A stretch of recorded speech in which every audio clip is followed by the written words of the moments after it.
Next topic है हमारा Gauss theorem की एप्लीकेशन। बट गाउस थ्योरम की एप्लीकेशन पढ़ने से पहले हम इन तीन टर्म्स को शॉर्ट में देख लेते हैं, क्योंकि इनका यूज होगा गाउस थ्योरम की एप्लीकेशन के अंदर।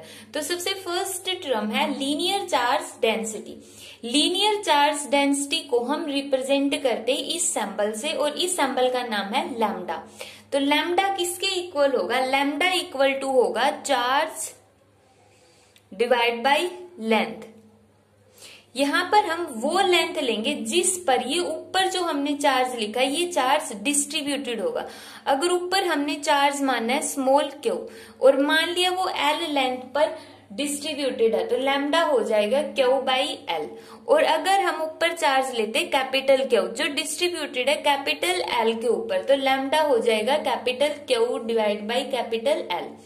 और अगर हम स्मॉल लेंथ लेते डीएल और ऊपर चार्ज भी कितना लेंगे? स्मॉल क्यू लेंगे, तो डी क्यू बाई डीएल। तो इस तरह से हम लीनियर चार्ज डेंसिटी को डिफाइन करते हैं। ये तो हो गई एक डायमेंशन में, लीनियर मीन्स एक लाइन के ऊपर। इसी तरह सरफेस चार्ज डेंसिटी को हम रिप्रेजेंट करते हैं सिग्मा के थ्रू।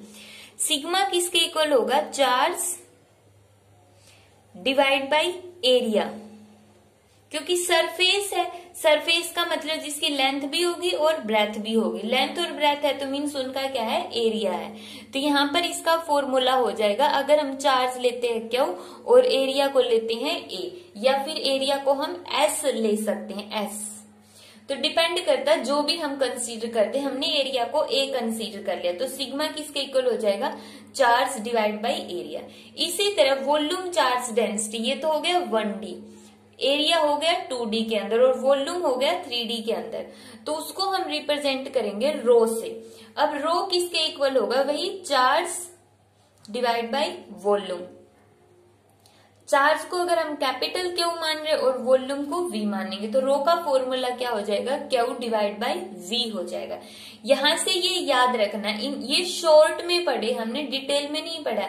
शॉर्ट में सिर्फ हमने इनके फॉर्मूले देखे हैं, तो इनका हम यूज करेंगे गाउस थ्योरम की एप्लीकेशंस के अंदर। तो लैम्डा किसके इक्वल है? Q by L.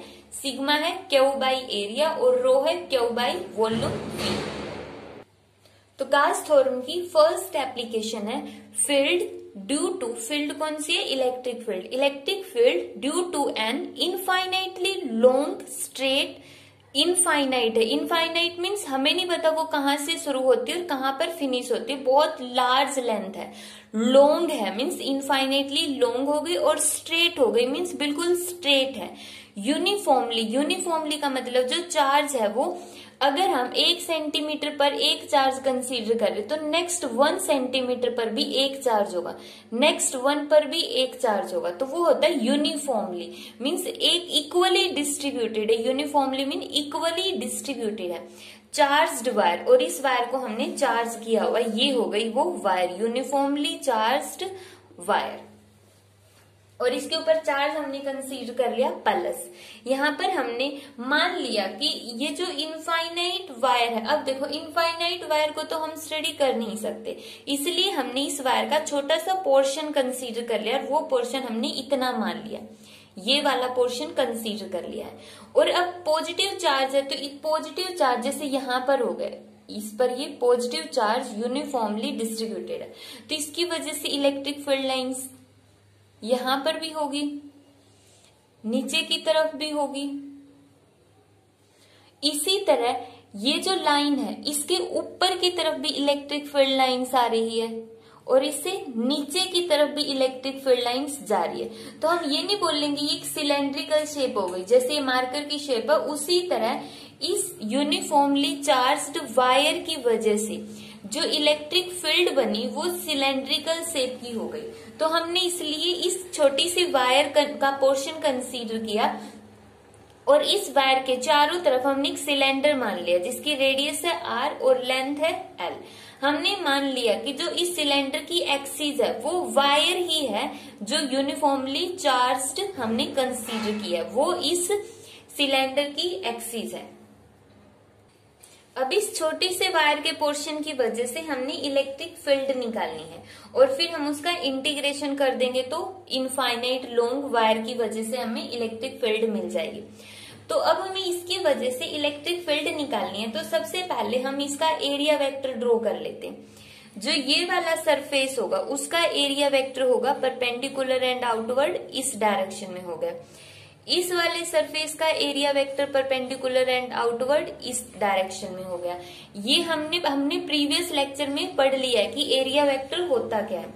और जो ये कर्व्ड सरफेस होगा सिलेंडर का, ये वाला जो कर्व्ड सरफेस है, इसका एरिया वेक्टर होगा इस तरह से। मीन जैसे हमने ये कंसीडर किया तो इसका एरिया वेक्टर इस तरह से परपेंडिकुलर होगा इसके ऊपर।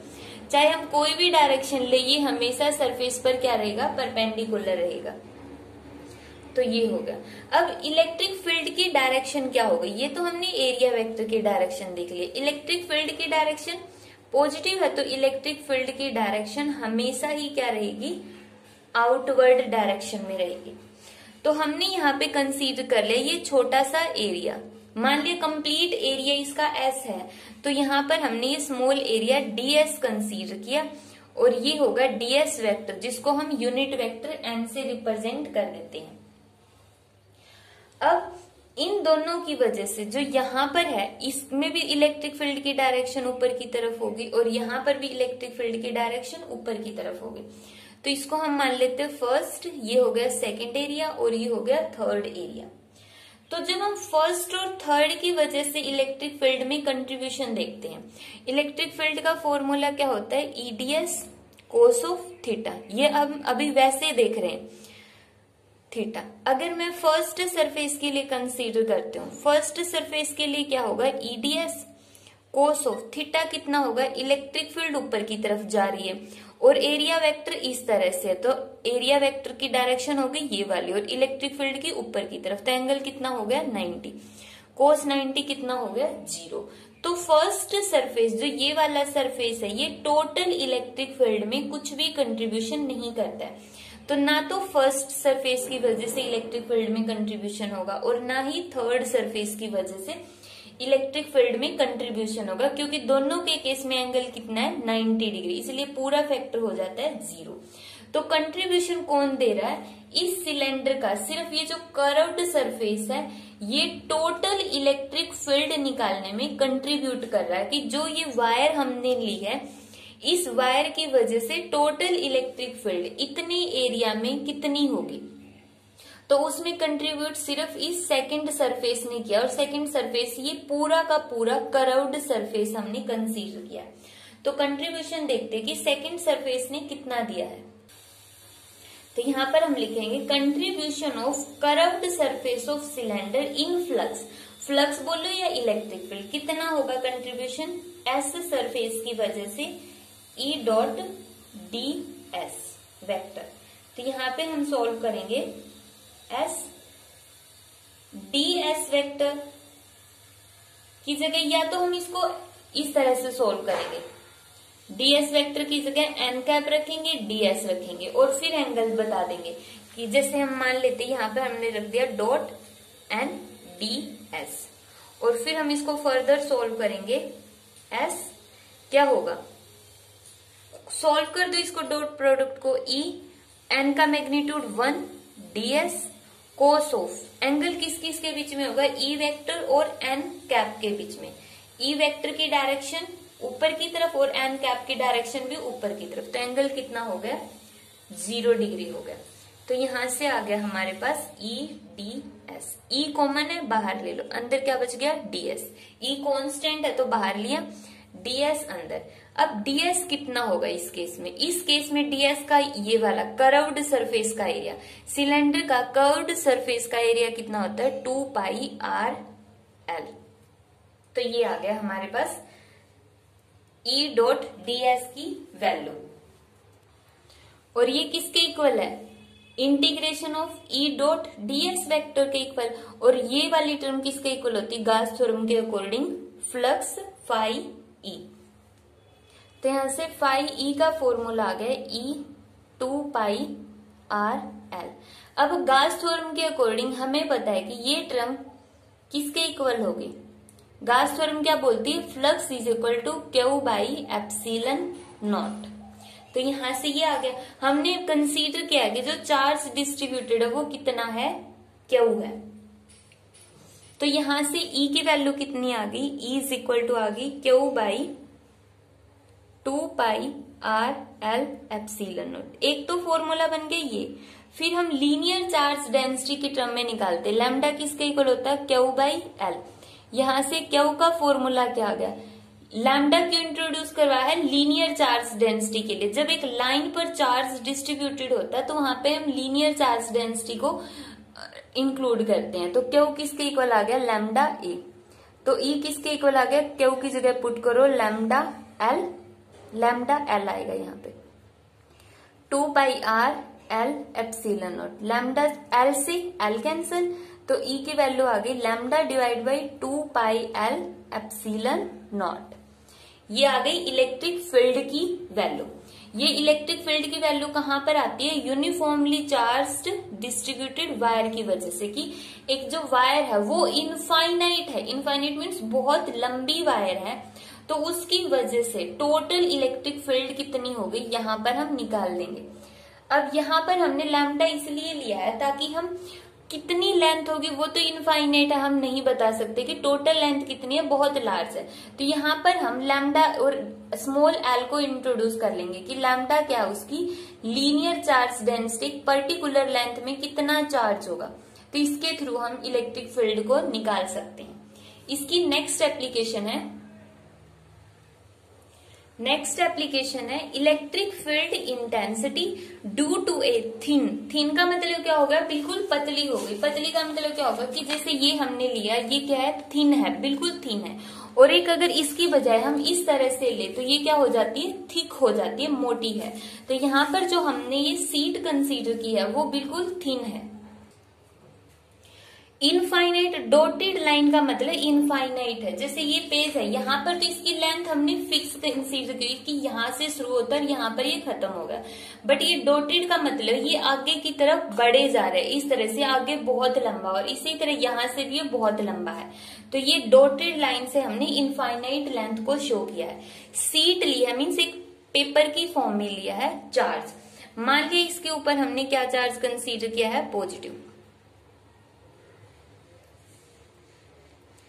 अब हम एक पॉइंट P के ऊपर इलेक्ट्रिक फील्ड निकालना चाहते हैं इस प्लेन सीट की वजह से। वैसे तो ये इनफाइनाइट है, तो इसकी वजह से इलेक्ट्रिक फील्ड कितनी होगी P पॉइंट पर। अब P पॉइंट का मतलब है कि जैसे ये बोल देंगे कि इस सीट से, जो ये सीट हमने कंसीडर की है, इस सीट से 2 मीटर की डिस्टेंस पर। अब 2 मीटर इस साइड भी 2 मीटर हो सकता है और 2 मीटर तो इस साइड भी हो सकता है। तो इस केस में भी ये जो P पॉइंट है हम दोनों साइड कंसीडर करेंगे कि P पॉइंट यहां पर भी है और P पॉइंट यहां पर भी है। तो यहां पर हमने नाम बस उसको Q दे दिया। डिस्टेंस सेम रहेगी, जितना हमने यहां पर कंसीडर की है डिस्टेंस, उतनी ही हम इस साइड लेफ्ट साइड कंसीडर कर लेंगे। तो इस सीट के P यहां पर भी उतनी ही डिस्टेंस पर है और इस साइड भी Q उतनी ही डिस्टेंस पर है। अब यहाँ पे इलेक्ट्रिक फील्ड क्या होगी, देखो सीट पर पॉजिटिव चार्ज है। अगर पॉजिटिव चार्ज है तो इलेक्ट्रिक फील्ड बाहर की तरफ जाएगी, तो यहां से इलेक्ट्रिक फील्ड गई इस तरफ। इसी तरह सीट के तो उस साइड भी पॉजिटिव है। प्लेन का मतलब क्या है, एक पॉजिटिव चार्ज जिसकी सीट है, तो वहां से इलेक्ट्रिक फील्ड की डायरेक्शन हो गई इस तरफ। तो यहाँ पर हम एक सिलेंडर कंसीडर कर लेंगे कि इस P पॉइंट के चारों तरफ एक सिलेंडर बन जाता है। सिलेंडर बन जाता है जो इसको क्रॉस करके निकलता है। क्रॉस करने का मतलब क्या है, जैसे हम ये सीट लेते हैं तो यहां से जो सिलेंडर होगा वो इसको क्रॉस कर जाएगा इस तरह से। जो ये सीट ली और ये सिलेंडर होगा वो इसको ऐसे क्रॉस कर गया है। तो यहाँ पर भी हमने इसको ऐसे क्रॉस करके कंसीडर किया हुआ है। तो यहाँ पर ये हमने सिलेंडर कंसीडर कर लिया है। अब जैसे हमने प्रीवियस एप्लीकेशन में देखा था, सबसे पहले हम इसका यूनिट वेक्टर डिफाइन करेंगे।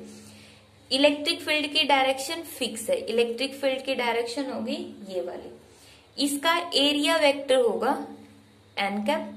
इसी तरह जो यहाँ वाला है, मैं यहाँ पे नीचे यहाँ पे शो कर लेते हैं हम इसको नीचे।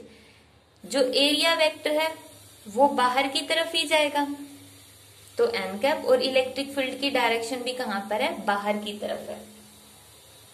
ये n कैप यहाँ पर है, जगह नहीं है इसलिए हमने यहाँ पर शो कर दिया इसको। और जो ये कर्व्ड सरफेस है इसका एरिया वेक्टर होगा यहाँ पर। जरूरी नहीं है नीचे की तरफ शो करना, इसको हम ऊपर की तरफ भी शो कर सकते हैं।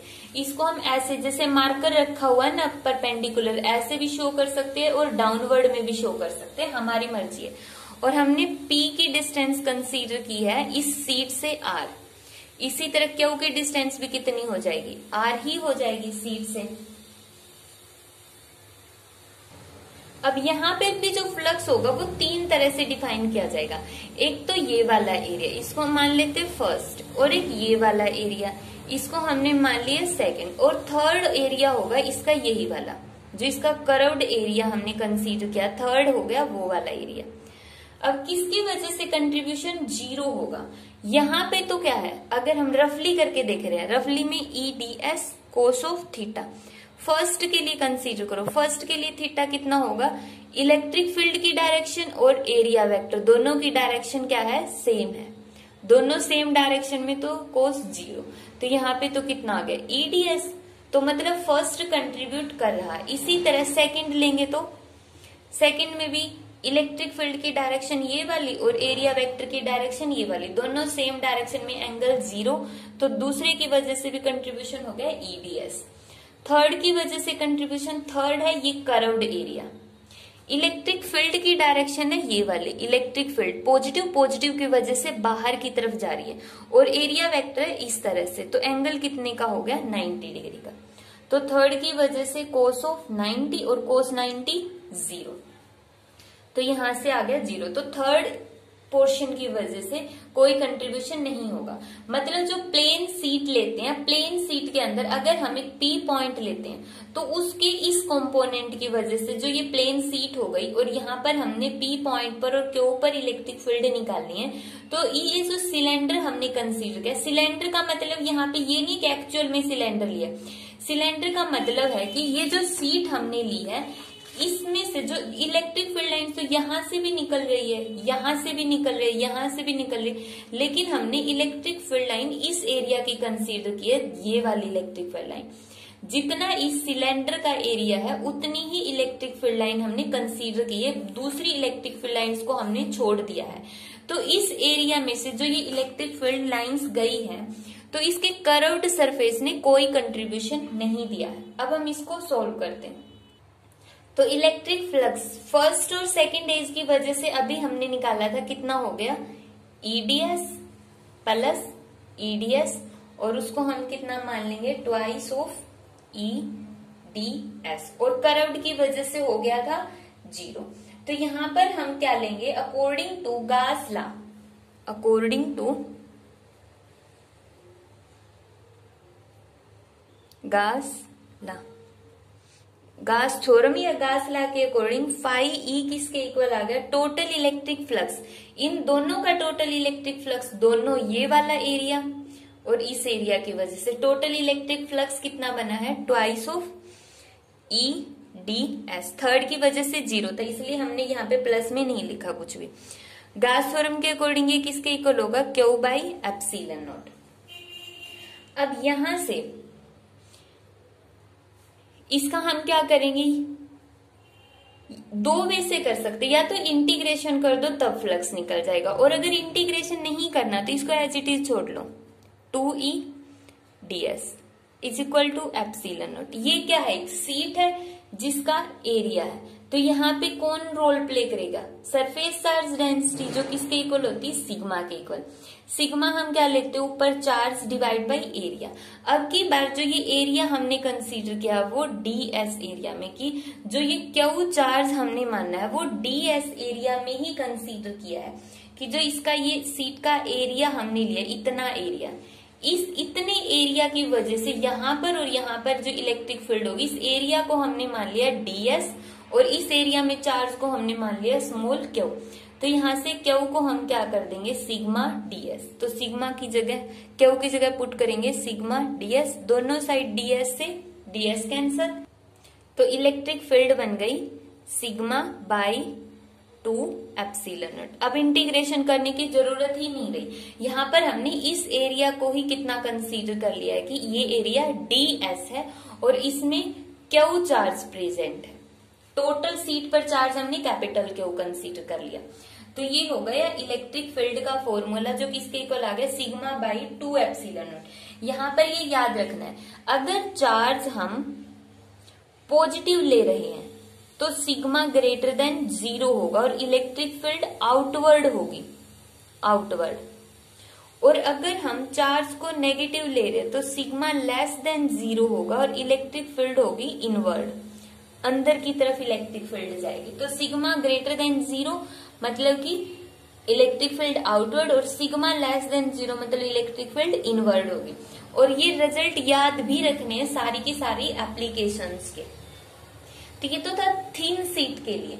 अगर हम इसी का एक स्पेशल केस लेते हैं कि थिन की बजाय थिक सीट दे दी तो हम क्या करेंगे। जैसे यहां पर हमने कंसीडर किया कि हमने थिक सीट कंसीडर कर ली। थिक का मतलब जैसे ये कंसीडर कर लिया हमने इसकी वजह से। अब यहां पर भी कौन सा चार्ज है, पॉजिटिव चार्ज है, और इसके इस साइड में भी कौन सा चार्ज है, पॉजिटिव चार्ज है। तो हमें निकालना, मान लेते हैं यहां पर पी पॉइंट पर इलेक्ट्रिक फील्ड, इस साइड में जो पॉजिटिव चार्ज होगा उसकी वजह से इलेक्ट्रिक फील्ड हमने मान ली E1। इस साइड भी कौन सा चार्ज है, पॉजिटिव, इसकी वजह से भी पी पॉइंट पर इलेक्ट्रिक फील्ड होगी E2 इसी डायरेक्शन में। तो टोटल इलेक्ट्रिक फील्ड हो गई E1 प्लस E2।